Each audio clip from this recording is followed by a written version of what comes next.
Syederalun, seorang petugas kepolisian dari Polresta Manado mengatakan speedboat yang terbakar di laut diketahui ditumpangi rombongan dari kejaksaan. Saat pihaknya menyelamatkan para penumpang dari speedboat yang terbakar, ada beberapa penumpang yang memakai baju kejaksaan.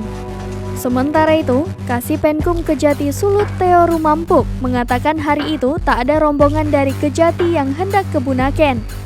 Sebelumnya diketahui, satu buah speedboat yang hendak menuju Kepulauan Bunaken terbakar di tengah laut kota Manado pada Kamis 23 Juni 2022. Peristiwa ini menghebohkan warga yang ada di kawasan Megamas Manado.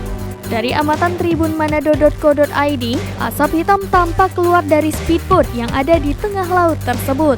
Menurut Gebi, salah satu warga, jika speedboat ini terbakar tepat di depan kawasan Megamas. Ia menambahkan saat itu ada beberapa orang di dalam speedboat tersebut.